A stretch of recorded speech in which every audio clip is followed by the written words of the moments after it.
And a very good Saturday evening to you. I trust that things are going well for you so far, and that it will be a good weekend. It has certainly been a challenging week, and my Saturday morning got off to a difficult start as I tried to log in and find out what was going on a couple things that were important, because I always say on the weekend, take Saturday morning to get the work done. Finish up all those errands.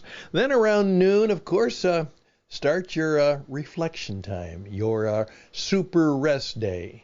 And that's when you start. You relax. You rest. You perhaps reflect. You wonder about things. You do something delightful, something that stirs your mind a little bit, perhaps even touches your heart. It gives you a time to withdraw slightly from the work of the day and the challenges of the week and perhaps the difficulties of life, which we are surrounded with, and of course which the media intensifies, because the only way they can actually get us to pay attention is to keep us on edge. Remember, that's what they do, and they do it pretty well. And then come Sunday, it's time for worship, because we are made for worship. That's right.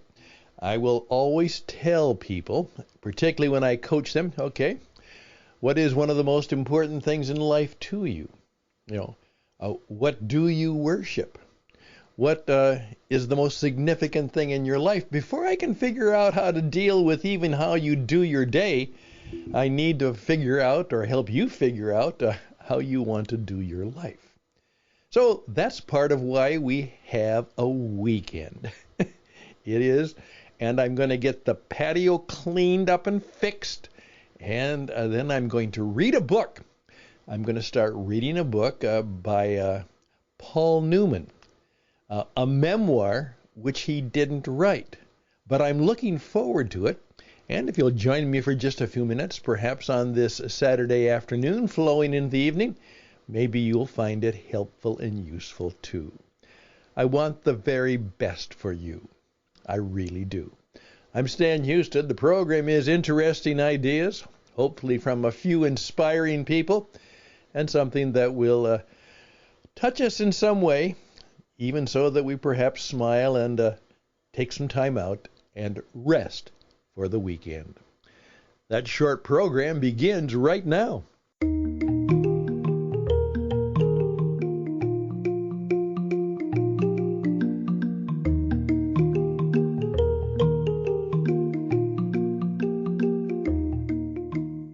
If you've been with me during the week, and I took a couple of days off, I always follow the rule that usually I have something I believe is worth saying. However, I've also learned that sometimes I don't have anything worth sharing. And unlike the most of the people out there who do radio, they simply say it anyhow because that's what the media demands. So when it wasn't right or ready, I have the luxury of saying another day. And so that's where I was at. But the issue is interesting ideas will hopefully lead us, because things are significantly changing. Very much so. And we'll talk more about that, but not now. That we had ideas would lead to greater insight. And greater insight would lead to greater influence. And we have a little formula for that. And then hopefully that will allow us to have an impact. And that's what we've got to figure out. How are we to make an impact? One of the things I will do this weekend is start the Series 3 on The Chosen, the long-running story film series on the life of Christ. And the idea is that it focuses on the fact that there's Jesus, and he believes he was chosen, and in doing so, he is choosing others to take an invitation to join the mission that he's in, that he's on, that he will live for, and he believes probably have to suffer his death for, and he is inviting them to be chosen. Well, then their job is to figure out, what have they been chosen to do? And so that's what I think is a really good reflection question. What have you been chosen to do?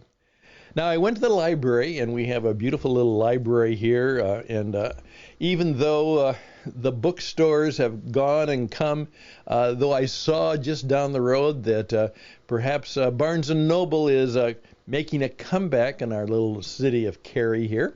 But obviously, the public library was not quite the center that it used to be, but in many places it's making a comeback. And it really is not only a place where you can find books, it's a place that is a social and learning center. And good people who recommend books all the time. I just happened to stumble across one on Marlon Brando. Now, I think some of you may know my story, that when I was much, much younger, I had a slight resemblance to the young Marlon Brando, you know, the young actor who made such a hit in some incredible films like On the Waterfront or Streetcar Named Desire. And so I picked up the book on Marlon Brando, and it was an incredible read. The man had incredible talents, and he had incredible faults and some terrible sexual addictions, and just leaving women all around the world in various states of thinking he was caring for them, but they were just women to be used. And then trying to deal with that, because deep inside there was a deeper and more spirited man trying to get out. And he always had a problem, because he was always plagued by the thought that being an actor wasn't that important. What was he doing? He wasn't really making an impact that was worthwhile. And that plagued him. And in fact, in many, many ways, it not only plagued him, in many ways, it somewhat destroyed him in some ways. Well, reading those biographies is helpful. And I came across one. I had heard about it, but I hadn't even thought about it. But as I was going just through the aisles of this wonderful library, I saw a book, and it said, Paul Newman, The Extraordinary Life of an Ordinary Man, a memoir. Paul Newman, The Extraordinary Life of an Ordinary Man, world-famous actor, a memoir. Two things just to think about, and then I'm done, because you've got to do something maybe a little more important than listening to me. Why am I doing that? First of all, like I said, I was fascinated by what I learned about Brando and some of the lessons that we could learn, because today everybody has to be a creator in some ways. You have to be a creator, not just have a certain amount of creativity. You have to be a creator, and you have to be a performer if you want to make a difference, have an impact. Think about that. Let it sit on your head. Paul Newman, Extraordinary Life of an Ordinary Man. And here's the deal.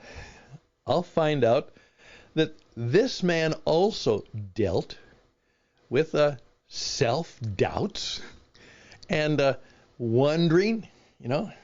He realized right away through his mother that he was a cute kid.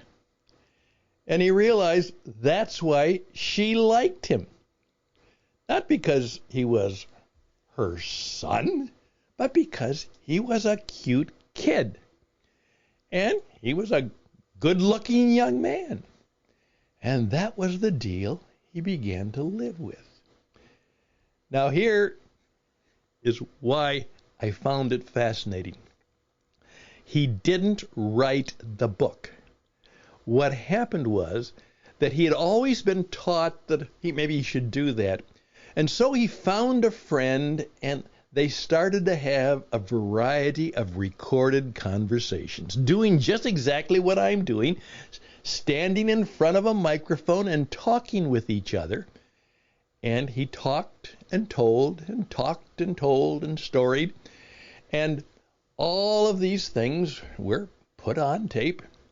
And then they found out that they had also been put into transcriptions. But the book never got done. It didn't happen. Paul Newman died. And the man who had helped him also died. And there was no memoir. But what it was his children, in an attempt to find out more about the man, and they all had mixed responses and mixed reactions to their famous father. And those were mixed and different, but obviously many affections as well as some distractions. They then went through all of the transcripts, and based on that, they're trying to take his words and make it into a book as if he would have written it. Wonderful project, wonderful way to do it. And so I'm fascinated by that, because what I'm going to tell you is, he says, I'm just an ordinary man. But he had some extraordinary opportunities, and he took advantage of them, and some of them took advantage of him. However, now the record is there. And one of the things that encourages me always to do what I'm doing is that I don't think I will ever get a memoir written of me, but I'm trying to, there are things that, stories I have, experiences I've had, questions I've had, thoughts I've had. Unfortunately, I've also had a few opinions about everything, and I've got to learn to have less of an opinion about more and more things, and be a little bit more of a beginner, a little bit more of a learner, and I simply have to learn the art of gentleness and humbleness, because eventually we'll all have to go through a degree of brokenness. And partly in that, we might find true transformation of our lives in the important and significant ways. Hey, I'm done, but let it sit at that. I'm going to read the book Paul Newman, The Extraordinary Life of an Ordinary Man, a memoir, because there's so much there that I just simply want to hear the story of a man, Butch Cassidy and the Sundance Kid, all those things that went into the actor, the man, the father, the husband of another actress, and that was a significant, interesting marriage.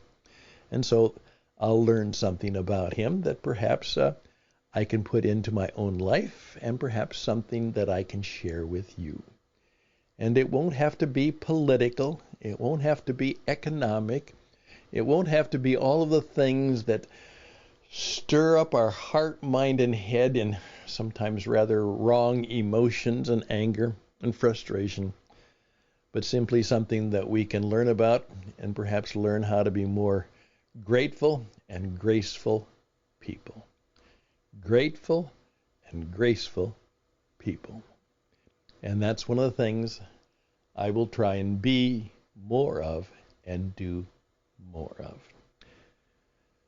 Interesting ideas? I think I'm Stan Houston.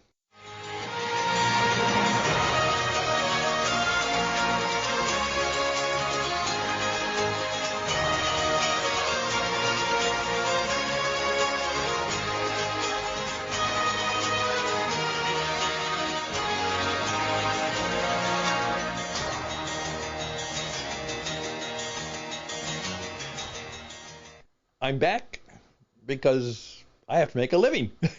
That's right. I make a living. And so what I do is try and help people in significant ways as best I can. And I don't always do it for free. A lot of it's free, but also sometimes I ask for a fee. By the way, you should know how to do just exactly what Newman did. Take some time to do a podcast. Start telling your story. Get it down in a spoken form, in a teaching form, in a connecting form, in a conversational form, and get the transcripts and read through them and keep them. You also need to know how to be an entrepreneur. And I can show you that the man Jesus, the one, the chosen one, who then chose others, was a world-class franchisor and a world-class entrepreneur, and you can learn a lot about your business by watching the master entrepreneur at work. And I can help you do that. If you want to be on the radio, we can help you do that. If you are a Christian communicator, I'm going to try and help you better understand the times and know what to do so that you can have more effective and powerful communication. And my newest venture, I simply say, you want to do what matters? Okay. Without prayer, nothing that matters happens. Without prayer, nothing that matters happens. And I'll be glad to have a conversation about that. Check out my new video cast, just simply called More Power to You with Stan Husted and Friends, and you'll see that project. And what would be your project? What have you been chosen to do? Right now, you're in your 40s, your 50s, your 60s, your 70s, 80s. There's even a few of you in your 90s. And by the way, you all still have a project that you were chosen to do. Do you know what it is? And are you going to do it? Just a thought I would ask. Reach out to me, stanhusted@gmail.com, stanhusted@gmail.com. Best and blessings. Enjoy the rest of the weekend and do what you were made for tomorrow on Sunday. Take care. All the best, all the blessings. Maybe a touch of beauty, something sweet will come into your life. Maybe you'll even have a weekend miracle. Take care. Bye for now.